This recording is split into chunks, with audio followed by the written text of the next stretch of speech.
Hi there, TechO here from TechO.com. Look, I have a course that I've started. It's an online short course called Start Your Own Business, or How to Start Your Own Business.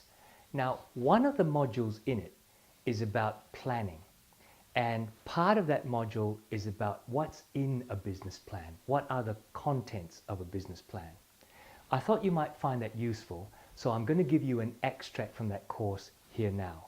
Watch this and we'll have a talk when it's finished. Let me go through what should be in your business plan. Let's start with an introduction.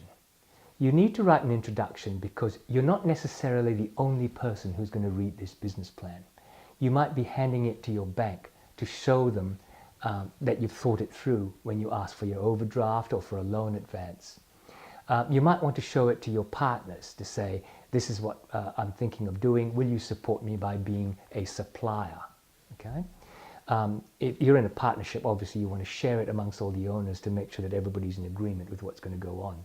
So therefore, the introduction starts off with talking about how you got there, what your idea is, and what your own qualifications and skills and so on are that you bring to the business. The next section that you should include in your business plan is your vision, and you include with that your goals and your objectives and your mission statement. The mission statement is the purpose of what you do. The vision statement is what you're going to do, I beg your pardon, what you're going to look like when you get there. And then you list your goals and objectives so that as people read it, they get to understand what the business is about and what you're setting out to do, and then they look through and see what it is that you want to achieve. The third section is a section about your product or your service. You need to talk about what it is you're selling, why it's required, why it's in demand. You need to talk about what makes it different from anybody else's product of a similar type. You need to talk about your unique selling proposition and your value proposition. You need to talk about your product's strengths and weaknesses and any opportunities and threats that it represents to your business. An opportunity being perhaps that there is a particular demand in a certain niche that nobody else has explored.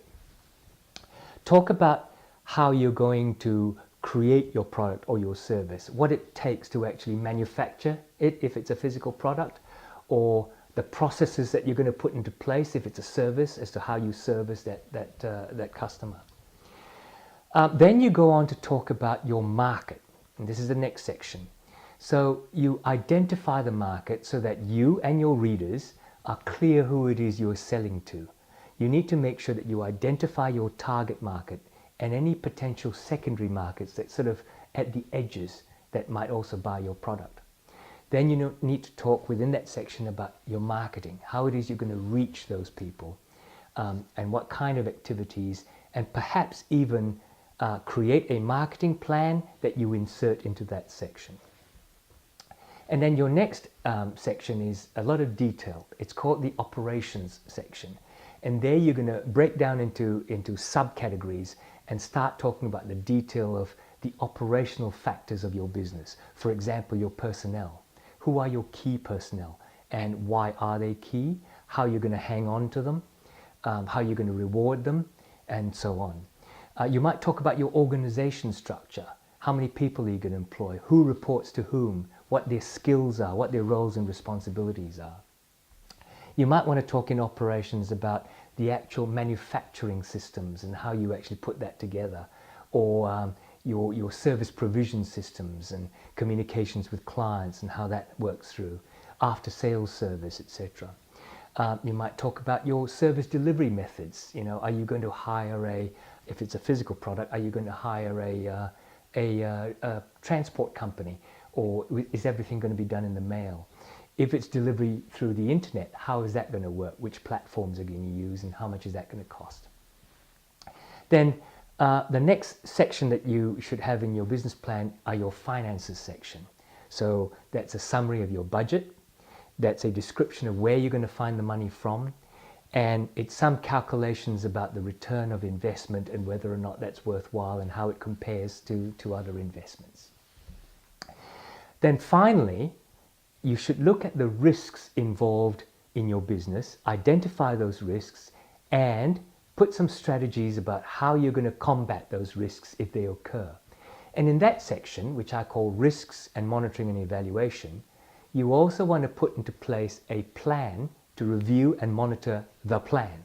So you might say in 6 months' time, I'm going to pull out the plan and look at it again and tweak the few differences that I've discovered as I've been working along.